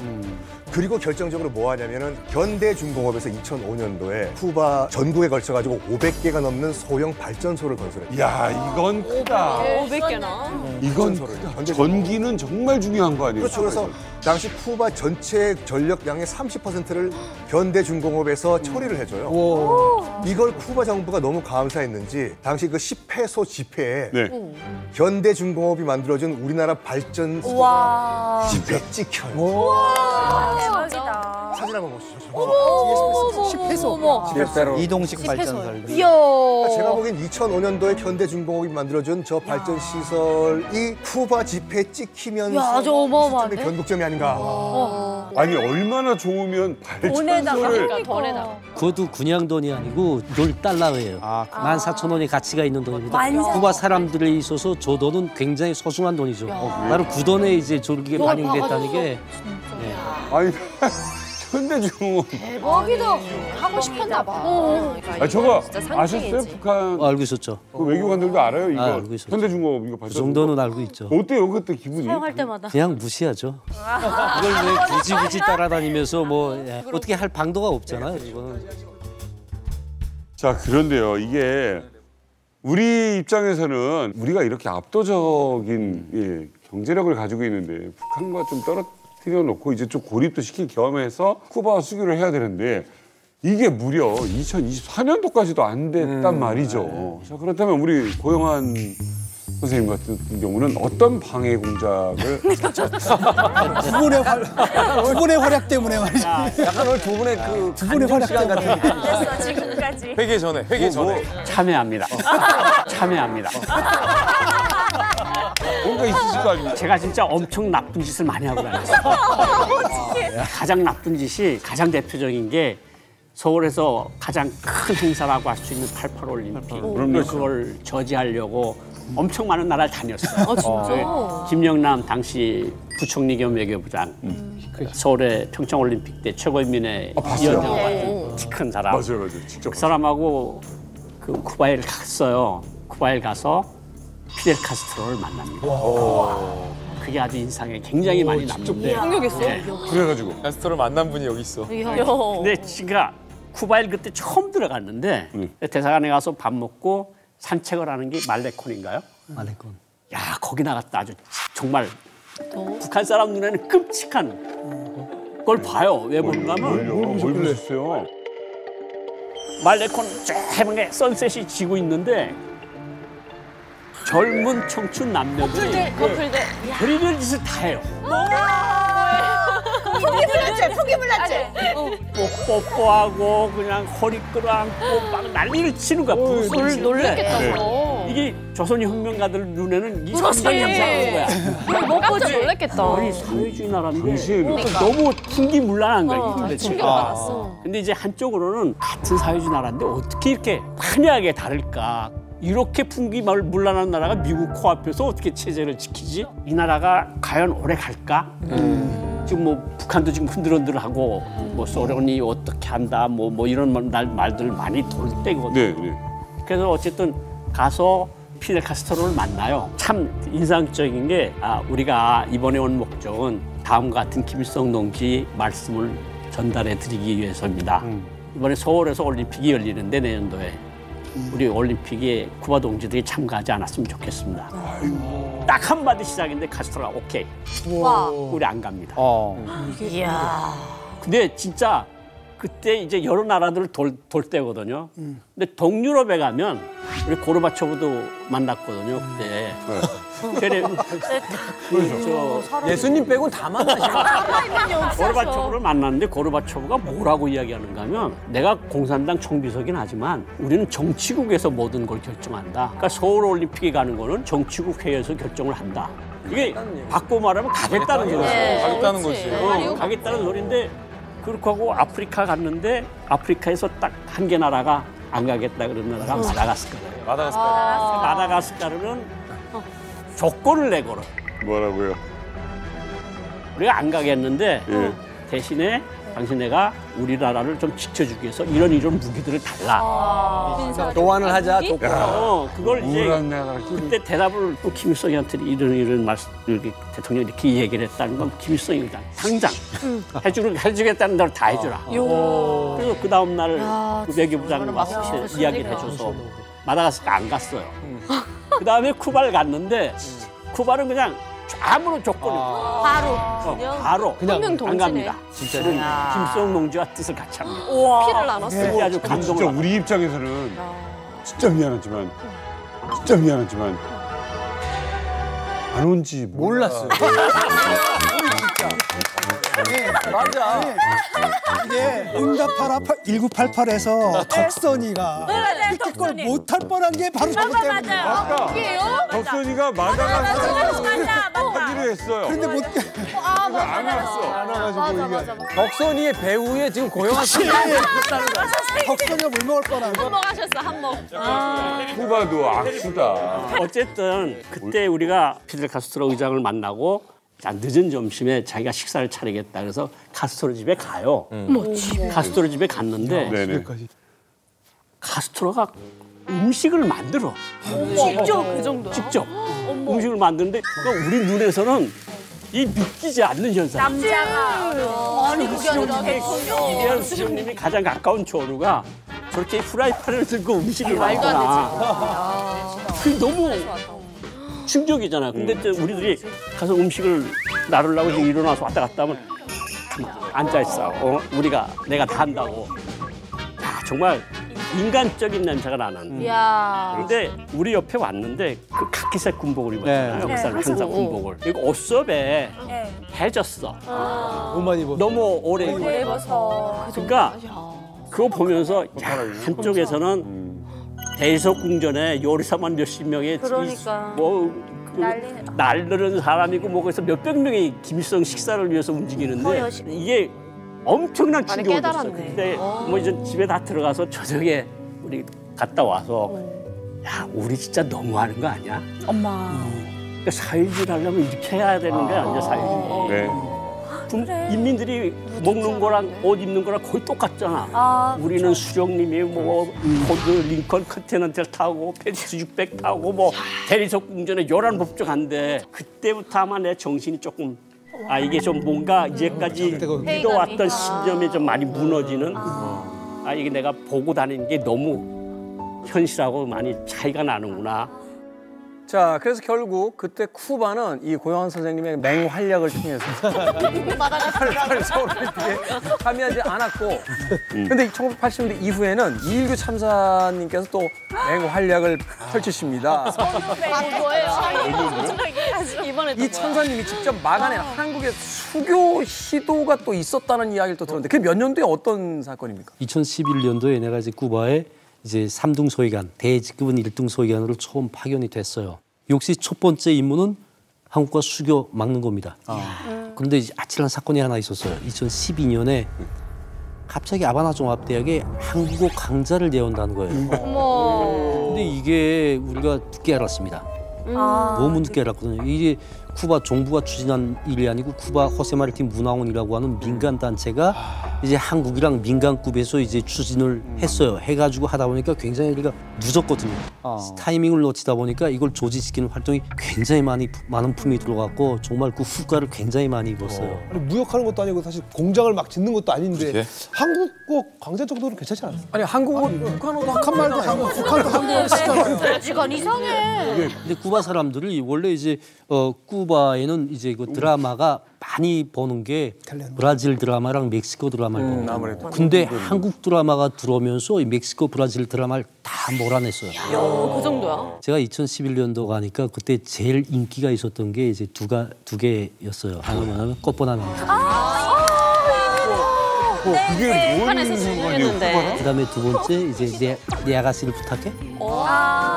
그걸 쿠바 사람들이 봤다고. 굉장히 봤죠. 굉장히 스마트한 남자들이 나와서 굉장히 생활적이고 잘생기고 그런 걸 보니까 쿠바 여자들이 혹 간 겁니다.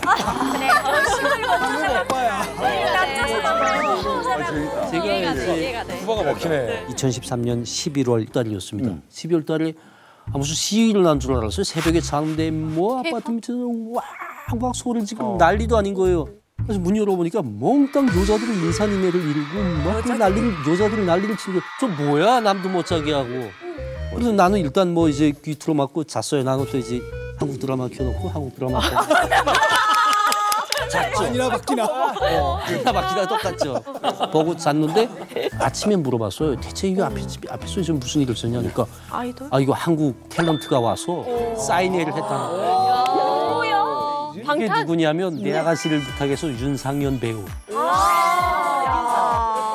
분이 와서 배우 대단했죠. 오, 윤상현 분이 와서 사인회를 그때 했는데 아마 아예 인산인해를 이루고 막 소리를 지르고 그러니까 쉽게 말하자면 그때 이미 한류는 쿠바 사람들의 마음을 정복을 했어요. 아니 이게 말이 되는 얘기냐고. 아니 저는 근데 쿠바를 듣는데 북한을 듣는 것 같아요. 아니 막 이해가 되는 게 뭐 이해가 돼. 저도 막 어린 나이에 막 한국 드라마 보면 그냥 눈물 뚝뚝 흘리면서 이불 안에서 봤단 그래. 말이에요. 그러니까 그게 좀 심정이 이해가 좀 돼요. 처음에 이제 대한민국 드라마를 저도 꽃보다 남자를 보고 이게 정신 상태가 흐리멍텅해졌거든요. 나와서 이민호 오빠가 뭐라고 얘기하냐면 내가 너 좋아하고 이런 직접적인 게 하나도 없어요. 보이냐 내 맘 이렇게 말하거든요. 예, 이렇게. 근데 이 오빠가 재벌이에요. 예, 재벌인데 진짜 말도 안 되는 천민을 좋아해요. 여자를. 그것도 직장을 좋아해요. 헌민이 뭐야? 나만 북한에서 봤어. 있어 나. 아니 북한에서 봤어. 갑자기. 북에서 봤어. 제가 봤을 때는. 북에서 봤어. 예, 그러니까 이제 그리고선 문제는 마지막에는 이제 그 여자를 위해서 자기의 그 명예 그 뭐고 싹 다 내려놓고 그 여자한테 올인을 하는 거죠.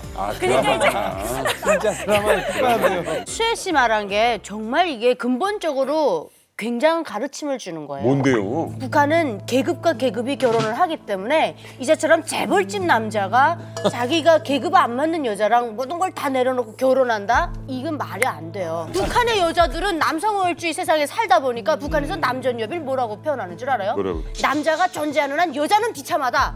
그래서 남전여비라고 그래요. 그런 데서 억눌려 살다 보니까 근데 옷도 다니지 기시 안 맞아도 가만히 맞고 있지. 그런 것들이 여자들의 그 억눌린 마음 마음을 막 이렇게 해방심을 준다니까요. 그래서 탈북민 34,000명 여자도 많은 거예요. 제일 잘못한 게 남자 손오빠들이에요. 그 오빠들이 싹 다 전 세계 여심을 흔들고 다니니까. 근데 이게 우리는 이제 말이라도 좀 통하고 그러니까 언어도 쿠바는 이렇게 막 많이 안 것도 아닐 테고 근데 거기서 뭔가 자막은 스페인어로 돼 있어야지. 스페인어. F4 이렇게 하고. 라틴 쪽이 우리랑 정서가 되게 비슷해요. 맞아요. 가족주의도 비슷하고. 맞아. 그러니까 영미 쪽하고 굉장히 다릅니다. 그래서 사실 옛날에 그 술 먹을 때도 예를 들어가지고 막 독일 애들은 딱 술 먹다 간다? 그럼 그래 잘 가 이러거든. 근데 남미 애들은 술 먹다 간다. 야 이 자식아 어딜 가 이 배신자. 우리 똑같아. 앉으면 끝까지 가는 거지. 야 근데 이게 어떻게 이런 일이 있냐고요. 그래서 이제 굉장히 그때 우리도 이제 나가면 그때 당시는 나가면 국적 물어보면 코리아라고 하면 와 드라마 이렇게 하고 이제 그 이민호 같은 분들 얘기하면서 잘생겼다. 와 코리아노 잘생기고 잘 산다. 굉장히 남자들이 스마트하고 뭐 이런 얘기를 많이 조금 어깨가 올라가죠. 나만 얘기하는 코리아노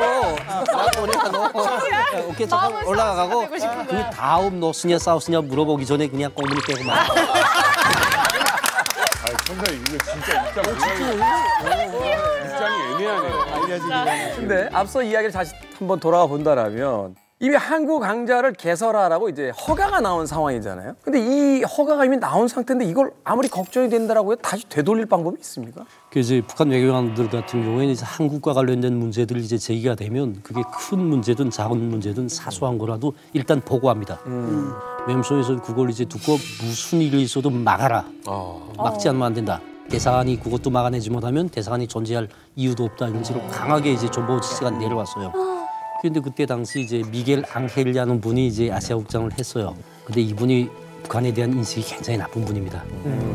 이분이 이제 우리가 가서 이제 미겔 앙헬을 만났죠. 만나가지고 이제 이게 저 뭐야 한국 왕자 북한도 아니고 한국 왕자 내온다니 무슨 말이냐. 그때 굉장히 충격적인 말을 했어요. 우리 주적은 미국이야. 근데 우리는 한 주일에 4번 이상씩 미국 영화 전문적으로 돌려 하루 종일. 문화 교류는 정치 사상이랑 상관없는 문제야. 너네는 한국이 너네 주적은 아니잖아. 너네가 실제 주적이 아니라고 말하잖아.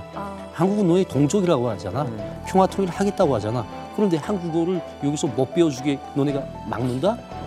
말이 안 되잖아. 이 사람은 다 알면서도 비트는 거죠. 할말 없는데 그러니까 뭐가 문제야? 명분이 없다. 외교관이 명분이 있어야 싸울 거 아닙니까? 그렇죠. 그 외교부에서 안 된다고 하는데 어떻게 방도가 없어진 겁니다. 명분이 있어야죠. 그래도 여기서 물러날 또 이일규 참사님이 아니죠. 또 더 해야 돼요? 평양 당국에서는 반드시 막으라고 하니까. 그래서 이일규 참사가 쭉 생각을 해봤어요. 근데 이 외교부가 안 되면 이 군부를 찾아가자. 군부? 네, 쿠바 군부를 찾아갑니다. 왜냐면 아까 우리가 설명이 있었지만 외교적으로 경제적으로 북한과 쿠바는 주고받은 게 없다. 오로지 군사 협력과 군사 교류만 양국이 주고받으며 외교 관계를 이어왔다. 그러니까 쿠바의 군부는 쿠바의 외교부보다 상대적으로 말빨이 더 먹힐 가능성이 있죠. 그리고 당시 이 쿠바의 국방상이 굉장히 무게감 있는 인물이었어요. 북한에도 여러 번 방문했었고 또 결정적으로 이 분이 이일규 참사와 아주 특별한 관계였습니다. 한두 달에 한 번씩은 정기적으로 만나서 사우나도 가고 그리고 조상이랑 밥도 먹고 굉장히 친분이 두터웠던 그런 사이였던 거죠. 그래서 그 국방상을 찾아가서 이일규 참사님이 이렇게 이지적이고 냉철한 분이 눈물로 호소를 합니다. 눈물로 호소를 합니다. 뭐 눈물 흘린 건 아니고 살려줘라. 굉장히 그 졸졸하게 부탁을 했습니다. 내가 뭐 당신하고 이때까지 그 대상하면서 뭐 부탁한 게 있었냐. 정말 하나 정말 개인적으로 부탁하자. 해가지고 이런 일이 있었다 하니까 그래서 내가 너네 뭐 말하잖아. 그 외교관들하고 상대하지 말라고. 나 같은 사람 상대해야 된다고 하면서 바로 라울카스를한테 이제 전달을 했죠. 라울카스를 그런 일은 이제 조선민주주의공화국이랑 어떤 이제 그 불편한 관계를 이어질 수 있는 건 다 하지 마. 해가지고 아바나 종합대학의 한국어 강사가 무산이 됐습니다. 무산이 됐습니다. 야, 진짜 오열까 진짜. 이게 북한이 왜 그러는가 하면 이제까지 교훈이 있어서 그래요. 북한하고만 관계고 남한하고 그러니까 관계가 없던 나라들이 많잖아요. 아프리카 나라도 그렇고 중국도 그렇고. 시작이 이런 것부터 시작을 해요. 그러니까 무슨 아시아 경기 대회에서 한국 여자 배구 팀이 중국에 들어가요. 근데 중국이 그걸 받아줘. 체육 그런데 국제경기인데. 근데 북한으로서 보건 데는 얘네들 벌써 뭔가 있구나. 이런 걸 내가 왜 말씀드리는가 하면 모든 외교 관계의 시작은 이런 민간 교류부터 시작을 하는 거예요. 사실 생각해보니까 미국이 중국하고 시작도 탁구로 시작했고 그렇죠. 그 웸이라고 하는 그 그룹이 중국에서 최초의 서방 그룹으로 최초의 공연을 하면서 사실은 미국 문화가 들어가면서 개방하기 시작하고 이게 지금 우리가 민감하게 간단한 일이 아니었다는 거네요. 그렇죠. 저 쿠바 혹시라도 학생들 지금 보시면 그 막은 게 저분이었습니다. 막은 게 저분이었습니다. 알려주지 마. 쿠바 다시 못 가시겠네. 제가 이제라도 사과하고 싶은데 그때 제가 이 한국어 강좌를 막았잖아요. 그 막고 정말 힘든 과정을 거쳤어요. 아니 그 외교부 입장에서는 너무 황당했을 것 같아요. 왜냐면 승인까지 다 났었잖아요. 쿠바 외교부? 네, 쿠바 외교부에서는. 뒤통수 맞은 거지. 쿠바 외교부 입장에서는. 윗선에서 못하게 해버린 거죠. 그렇지. 쿠바 외교부 입장에서는. 이거 되게 좀 골치 아파진다. 굉장히 괘씸해하면서 그 쿠바 주재 북한 대사관 참사를 호출했어요. 호출해가지고 암시를 줬어요. 당신이 손을 넘었다. 하지 말아야 될 짓을 했다. 어떡해. 당신의 이 짓을 함으로써 이제 후에 돌아온 후과는 당신이 다 책임질 거 각오해라. 딱 요 말밖에 더 안 해줬어요. 5가지를 내놨습니다. 그 시가장사 그리고 이제 공항에서 이제 일반 짐을 신소물로 막 바꾸고 뭐 그렇게 하는 거 길바닥에서 경찰들 한테 막 덱덱거리고 쌈질하는 거 어떤 집에서는 이제 베란다로 이제 어물 집어 버리는 거 뭐 그다음 중에서 한 5가지를 북한 외교관들이 그 비하를 끄집어냈어요. 당신네가 정말 우리나라에 와서 이런 행위를 하면서 우리한테 존경받을 수 있다고 생각하냐? 부끄럽게 하는 야, 창피하게 하려고. 굉장히 망신스러웠는데 거기다 뭐 인정할 수는 없잖아요. 그러다 보니까 막 그 소금 끓지만은 기껏 했다는 게 우리는 그거에 대해서 이제 인정할 수 없다. 우리는 그런 일을 했던 적도 없다. 그러니까 이 국장이 뭐라고 그러냐면 CCTV 녹화물 이제 꺼내서 보여줄까? 더 이상 말을 못한 거죠.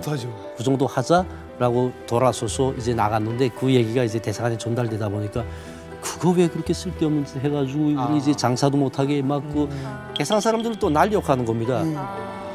좀 적당히 하지. 안팎으로 제가 굉장히 당했죠 그때. 열성이 말썽이. 외무성이 대사관이 상대하는 국가기구가 외무성이잖아요. 무력성은 대사관이 원래 상대하는 상대기관이 아니잖아요. 그렇죠. 그러니까 외무성이 자기네를 제껴놓고 높은 사람을 해가지고 외무성을 물매겨. 너네 우리하고 일을 계속해야 되겠는데 너네 한번 혼 좀 놔봐. 괘씸하지. 이거지. 자존심. 아니 그거는 우리 사회에서도 그렇잖아요. 이게 탑다운으로 내려온 거잖아요. 실무자가 다 안 된다고 해놨는데 갑자기 사장이 전화 와서 야 그거 해줘라 이렇게 돼버리면 기분 나쁘고 바보 만든 기분이. 내가 또 이제 주요 타겟이 되다 보니까 내가 한 몇 달 동안 이제 시가장사를 못했어요. 본인 장사도 망치죠. 내가 했다가 걸리면 난 바로 이제 북한에 가야 1차 되니까. 타겟 대상이다. 그런데 대한민국은 꾸준히 이제 수교를 위한 노력을 계속 했을 거예요. 그걸 또 현지에서 직접 보셨을 것 같은데. 이제 2022년부터 이제 이제 한국이랑 수교가 가까웠구나라는 걸 직감을 하기 시작을 했습니다. 느껴져요? 2022년 8월달에 이제 마탄사수에서 그때 한국이 지어준 이제 원유 탱크가 이제 벼락을 맞아서 불에 타는 사고가 발생을 했어요. 그때 대한민국 정부가 세계보건기구를 통해서 20만 불을 이제 지원을 했습니다. 그 해에 이제 이태원 참사가 있지 않았습니까? 2022년 이태원 참사가 있은 다음에 쿠바 정부가 이제 성명을 냈습니다. 위문전문을 보내서 대한민국 정부. 수교가 없는 나라에다 위문전문을 보낸다는 게 굉장히 이례적인 일이거든요. 그래서 이제는 정부 차원에서 이제 이 교류가 진행이 되는구나. 수교가 정말 멀지 않았구나라는 직감이 많이 들었죠. 어떻게 하면 막아낼 수 있겠냐라는 고민을 그때 굉장히 많이 했던 것 같습니다. 이게 북한 외교관들 입장에서 보면 외교관계가 없는 뭐 그냥 눈 감을 수도 있는 거를 구태여 위로 전문을 공식으로 발표한다는 거는 그냥 눈앞에까지 다가왔죠. 쿠바의 조문으로 이제 어느 정도 느낌을 받으셨어요. 그리고 이제 흔들리기 시작했다라고 하는데 이제는 힘들어졌구나 하는 뭐 어떤 결정적인 사건이 생기나요?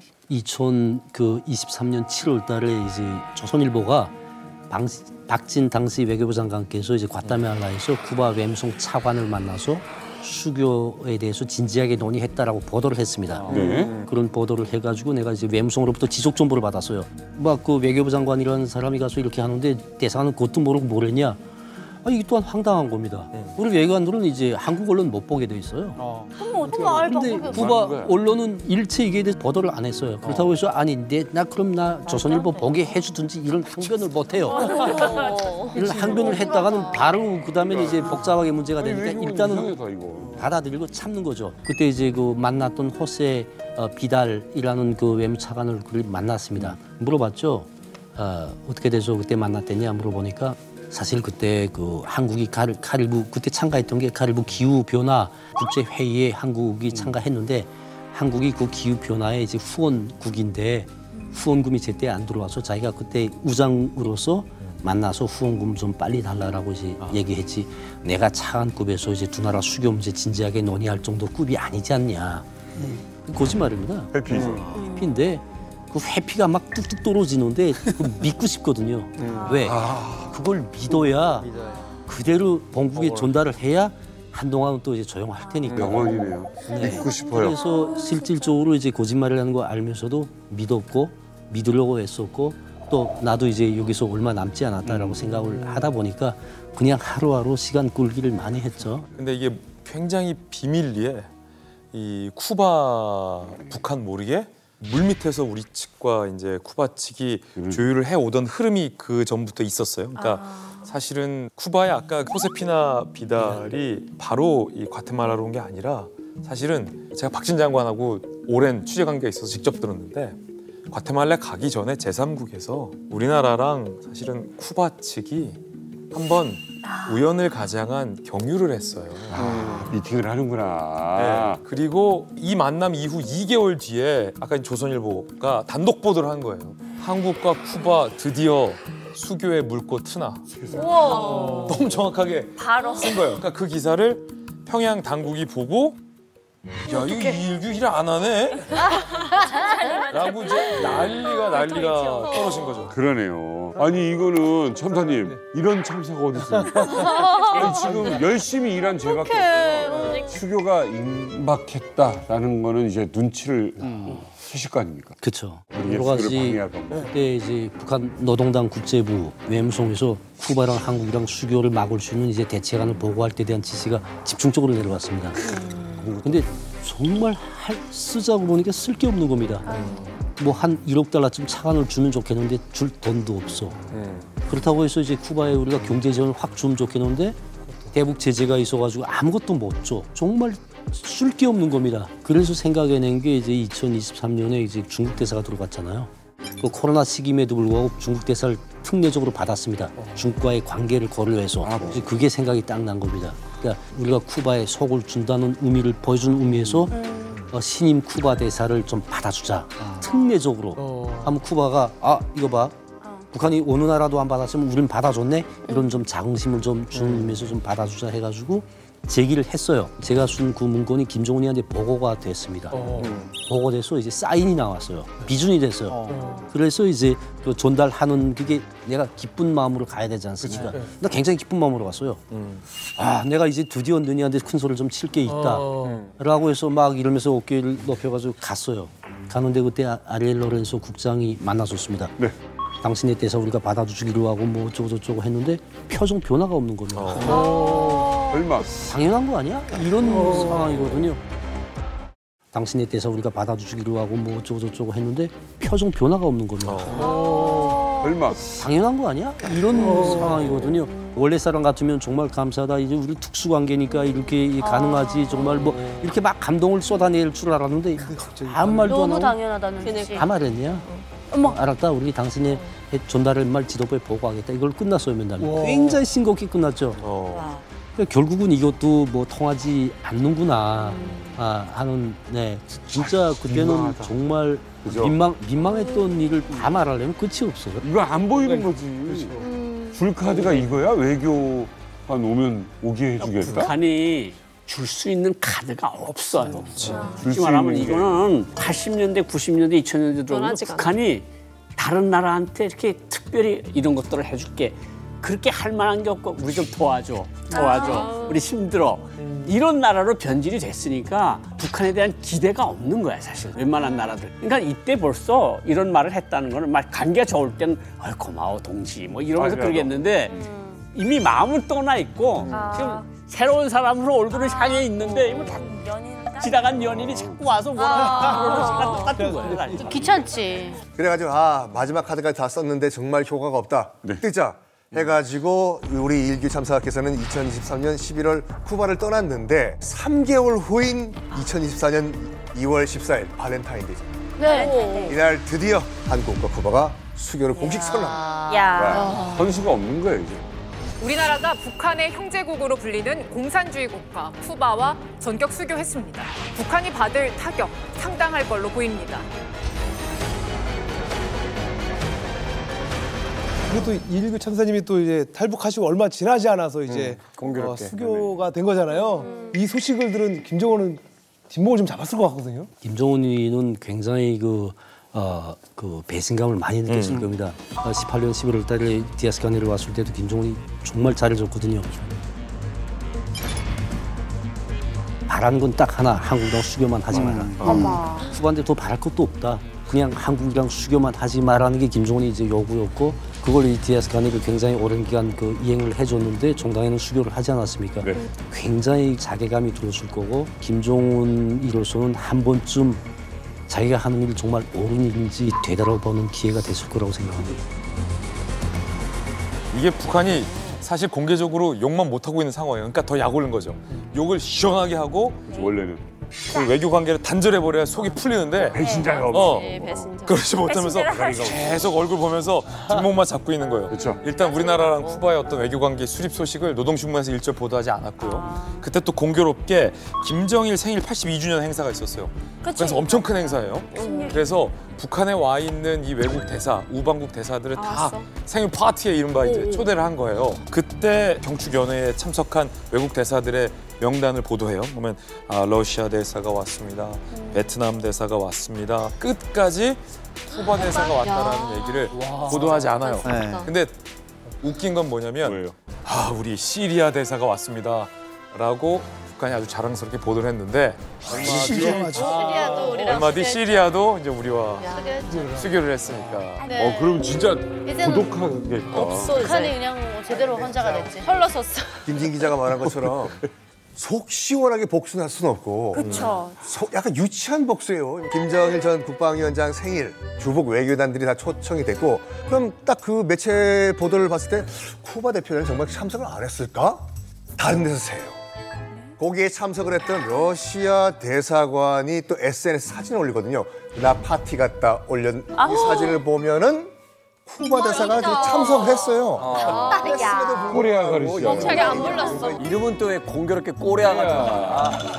안에 스텔스 대사야, 스텔스 대사. 북한이 쿠바는 중남미에서 북한 외교의 중심지라고. 그런데 쿠바가 배신을 하고 한국하고 외교 관계를 맺었는데 화끈하게 또 에이씨 때려치워 이럴 수 있는 형편도 아니고 그러니까 소소하게 저렇게 참가했는데 참가한 이름을 빼고 그러니까 그냥 소소하게 쪼잔하게 복수하는 거예요. 몇 살이야? 얘기도 못하고. 자 이러다가 그럼 마지막 하나 남았다는 시리아는 이제 올해 4월에 우리와 수교를 했습니다. 자 그러면 이제 궁금한 게 있어요. 도대체 북한은 완전히 고립된 거냐? 완전히 고립되면 얼마나 좋겠습니까? 유감스럽게도 2022년 2월 러우 전쟁이 시작된 이후에 정말 천재의 일화와 같은 기회가 이제 북한에게 주어졌고 김정은이 그 기회를 잡았고 현재는 러시아를 이용해서 정치, 경제, 군사적인 혜택을 다 입고 있습니다. 거기다 플러스 이제 제재, 국제적인 대북 제재까지 무력화시키고 있습니다. 그러니까 이 상황이 끝나지 않고는 실질적으로 이제 북한을 변화를 유도할 수 있는 현실적인 고립은 아직 갈 길이 멀었다고 생각을 합니다. 근데 러시아하고 우크라이나 전쟁은 아마 올해 안으로는 협정을 맺을 거예요. 푸틴도 지금 자기가 좀 군사력도 복원해야지, 미국하고 관계도 개선해서 경제도 발전시켜야지. 사실 한국은 기술도 있고 자본도 있고 경제력도 있고 있어요. 요하고 발전을 시키고 싶긴 해요. 근데 지금 러시아 우크라이나 전쟁이 터지니까 당장 급하니까 북한 쪽이 붙었는데 과연 북한하고 10년, 20년, 30년 갈까? 거기엔 의문이 생깁니다. 네. 지금 이 어려운 국면이 딱 지나게 되면 러시아에게서 남한하고 북한하고 딱 재면은 사실 북한에서 얻을 게 하나도 없거든요. 노동력밖에 없어요. 네. 그다음에 중국에 의존할 수밖에 없는데 문제는 뭐냐면 중국이 그 제국주의적인 욕망들을 좀 갖고 있거든요. 지금 이번에 우크라이나 러시아 전쟁을 통해 가지고 사실은 어떻게 보면 이게 러시아가 중국에게 먹히는 게 아닌가 이런 생각까지 하게 됐는데 그런 위험이 전혀 없는 게 걱정이 전혀 없는 게 바로 대한민국입니다. 그래서 장기적으로 보게 되면 사실은 그 러시아도 북한보다는 남한을 더 중시하는 쪽으로 돌아올 거라고 봅니다. 네, 또 질문이 또 이제 한국과 이제 쿠바가 이제 수교가 됐잖아요. 혹시 기회가 된다면 쿠바에 한번 다시 가보실 생각이 꼭 가보고 싶습니다. 쿠바는 제가 이제 14년 산 땅입니다. 14년요? 14년을 살았습니다. 쿠바. 정말 그 제2 고향일 정도로 이제 또 14년을 쿠바에서 살았지만은 또 거의 한 생을 쿠바 문제에 바친 사람이거든요. 쿠바에 대한 애착이 좀 많아요, 정말. 제가 정말 대한민국이 쿠바랑 수교했잖아요. 쿠바가 대한민국을 동아줄로 생각하고 대한민국으로부터 어떤 많은 혜택을 기대하고 있는데 대한민국이 줄 수 있는 걸 못 줄 수 있는 확률이 더 많습니다. 그게 뭐냐면 대한민국이 쿠바의 수교에서 아직 큰 산을 넘지 못했다고 생각을 합니다. 그 큰 산이 바로 미국이거든요. 미국이 대쿠바 봉쇄 제재를 넘지 못하면 대한민국이 쿠바에 줄 수 있는 게 아무것도 없습니다. 그래서 저는 만약에 제가 쿠바에 다시 간다라고 하면 쿠바에 실질적으로 줄 수 있는 혜택을 찾아서 정말 한국과 쿠바의 수교가 정말 빛이 날 수 있게끔 그런 방도를 찾고 가고 싶습니다. 쿠바 정말 사랑하시는. 제일 좋은 방식은 이참사를 한국 대사관에 보냅니다. 그 길을 다 찾아봐라. 북한의 외교관 할 때는 정말 줄 게 없어가지고 이게 축이 되는데 이제 한국 외교관이 딱 되면 사람들 만날 때 연구해 보면 할 게 굉장히 많습니다. 자, 오늘 쿠바 얘기를 해봤습니다. 정말 생각도 못했던 것 같아요. 너무 재밌었던 것 같아요. 아예 모르는 것들을 지식을 좀 많이 한 것 같아가지고. 그러게요. 쿠바 하면 또 뭐 시간이 바다니 생각나지만 또 음악 아니겠습니까? 맞아요. 팝칼럼니스트. 사실은 이 서방 세계, 뭐 우리를 포함한 많은 사람들이 쿠바에 관심이 전혀 없었어요. 쿠바가 어디에 정확하게 있는지, 문화에 관심을 어떤 걸 가지고 있는지에 대해서 관심이 전혀 없었거든요. 근데 계기가 하나 생깁니다. 미국의 기타리스트이자 작곡가인 라이 쿠더라는 사람이 있는데 이 사람이 자기 아들하고 같이 쿠바에 여행을 갔어요. 근데 쿠바에 여행 갔는데 자기가 음악가다 보니까 이제 들리는 음악들을 듣다가 이 음악이 뭐지? 이건 내가 경험해 본 적이 없는 음악인데 놀라운 음악들이 있네. 찬찬이라는 곡이에요. 찬찬? 네. 하나의 동화 속에 등장하는 소년의 이름에서 따왔다라고 하는데 이제 남녀가 사랑을 하는 그런 이야기죠. 전통적인 쿠바의 손 리듬이라는 걸 사용해서 이제 음악을 들려줍니다. 이 음악을 통해서 수많은 쿠바의 문화가 다시 세상과 만나는 그런 계기가 됐습니다. 쿠바에 꼭 다시 가시길 진심으로 바라보겠습니다.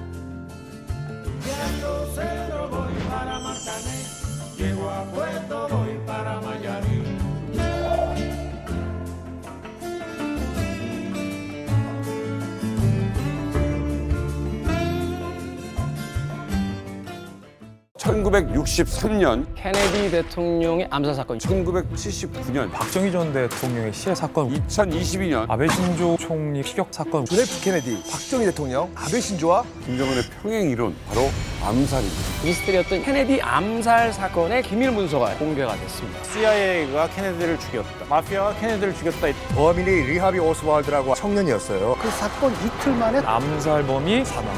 그리고 나서 몇 년 후에 폐암으로 사망을 합니다. 김정은이 10년간 26차례가 되는 암살 위협이 있었다. 할 수 있는 사람이 누구일까? 야라는 주장까지 있었죠.